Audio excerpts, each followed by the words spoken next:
안녕하십니까. 의학박사 가정의학과 전문의 명순권의 명순권TV 반갑습니다.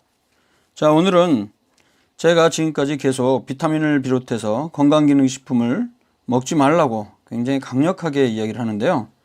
이러한 이야기를 하게 된 배경에 대해서 좀 설명해 드리려고 합니다.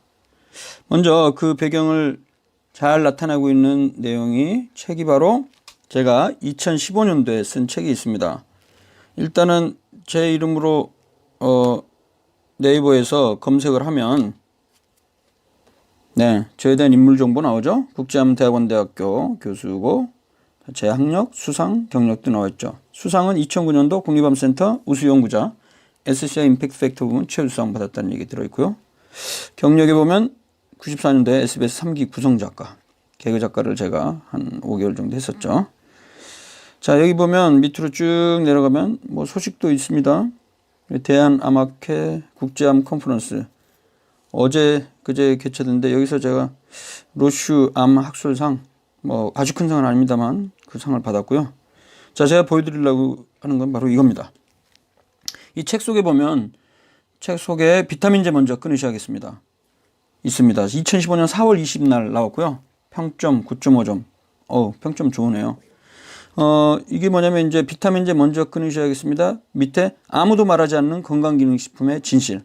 그래서 제가 지금 계속 그 동영상에서 이야기해왔던 비타민, 뭐 오메가3, 글루코사민, 칼슘 등등 건강기능식품에 대해서 그 진실에 대해서 근거 중심에 기반해서 설명을 하고 있죠.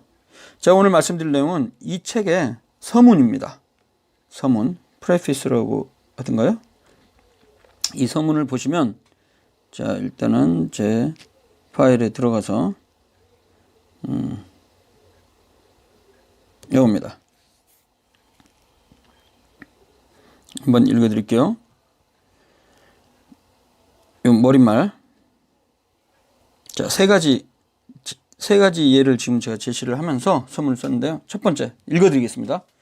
미국의 소아청소년과 의사인 벤자민 스폭이 1946년에 쓴 아기와 어린이를 돌보는데 필요한 상식서 The Common Sense Book of Baby and Child Care는 그가 사망한 1998년까지 5천만 권이 팔렸다. 성경책을 제외하고 20세기에 미국에서 가장 많이 팔린 베스트셀러였다. 그런데 이거 최근에 확인해 보니까 뭐 10위 안에는 드는 것 같은데 성경 다음으로 가장 많이 팔린 베스트셀러인지는 아주 확실하지는 않습니다. 어쨌든 굉장히 많이 팔렸죠. 이 책의 1958년 판에서 스폭 박사는 신생아가 구토하면 구토물이 목에 걸려 질식할 수 있기 때문에 재울 때 바로 눕히지 말고 엎드려 재워야 한다고 서술했습니다. 스폭 박사의 영향력은 엄청났기에 이런 주장은 1990년대까지 대부분의 소아청소년과 의사들과 전문가들 사이에서 만장일치로 받아들여져 많은 소아청소년과 의사들이 비슷한 권고를 했습니다.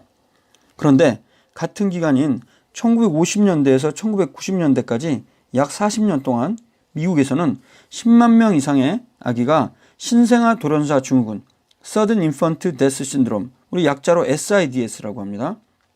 이 병으로 사망을 했습니다. 건강해 보이는 신생아들이 아기 침대에서 잠이 든 후 더는 깨지 않았기 때문에 아기 침대 사망이라고 불렸습니다. 1990년대 초 연구자들은 엎드려 재우지 않고 눕혀서 재웠을 때 신생아 돌연사 증후군이 적어도 50% 감소한다는 사실을 밝혀내기 시작했습니다. 2005년대 국제역학저널 International Journal of Epidemiology에 기존에 발표된 40편의 논문을 종합한 결과가 발표됐습니다. 그 결과 눕혀서 재우는 것과 비교했을 때 엎드려 재우는 경우 신생아 돌연사 증후군이 약 3배 높았습니다. 논문의 제1저자인 루스 길버트 박사는 결론에서 1970년 이후 발표된 논문을 모아보면 엎드려 재우는 것이 더 해롭다는 결과가 나온다. 이 결과를 좀 더 일찍 대중들에게 알려서 눕혀서 재우도록 했다면 영국에서 1만 명, 유럽, 미국, 호주에서 적어도 5만 명의 신생아 죽음을 막을 수 있었을 것이다 라고 썼습니다. 두 번째 사례는요. 1957년 독일 구리넨탈 제약사에서 개발한 진정수면제 및 진통제인 탈리도마이드가 임신 3개월 미만의 초기 임산부의 입덧을 줄이는 데 효과가 있다는 사실을 의사들이 알기 시작했습니다. 그래서 1962년 중반까지 독일, 유럽, 미국에서 충분한 임상시험을 거치지 않은 채 임산부의 입덧을 치료할 목적으로 처방이 됐습니다. 그런데 불행하게도 이 기간에 총 46개국에서 1만 명 이상의 해표상 기형 포코멜리아 가진 신생아들이 집중적으로 태어났습니다. 해표상 기형이란 팔다리가 짧고 손과 발이 몸통에 붙어 바다표범과 같다고 해서 붙여진 이름입니다. 탈리도마이드는 바로 판매 중지되었습니다.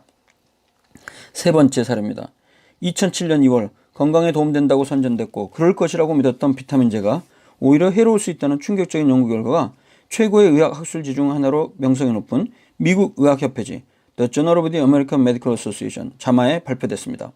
그 전까지 전 세계적으로 발표된 사람을 대상으로 실행된 질적 수준이 높은 임상시험 47편을 종합한 메타 분석 결과 총 18만여 명, 놀랍게도 종합 비타민제의 주요 성분인 비타민 A, 베타카로틴, 비타민 E, 비타민 C와 같은 항산화 보충제가 건강에 도움을 주기는커녕 오히려 통계적으로 의미있게 사망률을 5% 높인다는 것이었습니다. 신생아 돌연사 증후로 인한 안타까운 죽음과 선천성 기형인 해표상 기형 출산의 공통점은 의학적으로 입증되지 않은 일화적 경험만을 근거로 한 의학적 권고나 처치였다는 것입니다. 그런 안타깝고 불행한 일이 일어난 까닭을 당시 의학적 지식과 수준이 그렇게 높지 않았기 때문이라고 변명할 수도 있습니다. 하지만 지금은 그때보다 의학적 수준이 훨씬 높아졌기 때문에 그런 일들이 일어나지 않으리라고 생각하기 쉽습니다. 하지만 이런 믿음이 실은 곧 착각이라는 것입니다. 21세기인 현재도 버젓이 불행한 일들이 끊임없이 벌어지고 있습니다. 미국인의 약 50% 정도, 우리나라 사람들도 20% 이상 비타민제를 복용하고 있는 것으로 알려져 있죠. 복용하지 않는 사람들보다 사망률이 5% 높다는 위 연구 결과대로라면 적어도 우리나라 사람들 수십만 명은 비타민을 복용하고 있기 때문에 죽음을 앞당긴다고 볼 수 있습니다. 의학 수준이 발달한 지금 이 순간에도 근거 중심 의학을 외면하고 입증되지 않은 가설과 일화적 경험 혹은 일부 임상시험 연구 결과를 근거로 특정 치료 방법을 권고하거나 시행하는 의사들이 많습니다.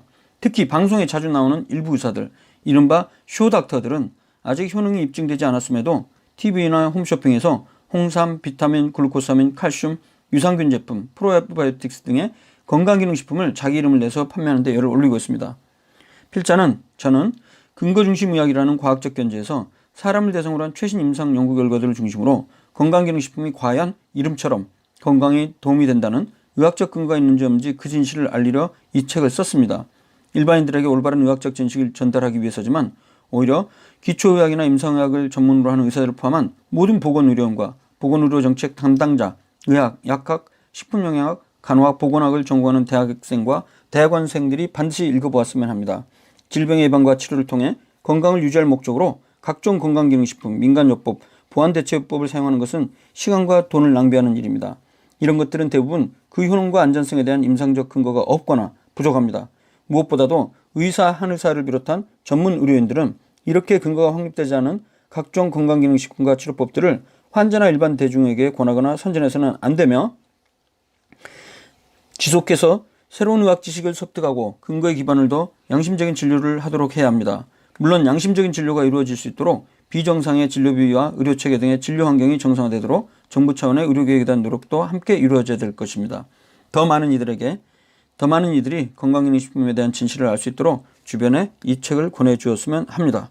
2015년 4월 명순권. 자, 이 책을 제가 쓴 지 2년이 넘었는데 3,000부를 찍었다고 하는데 아직도 일세를 못 퍼준 것 같아요. 많은 사람들이 이 책을 사지는 않았습니다. 좀 더 쉽고 재밌게 썼어야 되는데 좀 어려운 측면도 있었고요. 하지만 혹시 이 책에 관심 있으신 분들은 인터넷을 통해서 꼭 구매해서 읽어보시기 바랍니다. 자, 오늘은 명순권 TV 비타민제 먼저 끊으셔야겠습니다. 책의 서문을 읽어봤습니다. 감사합니다.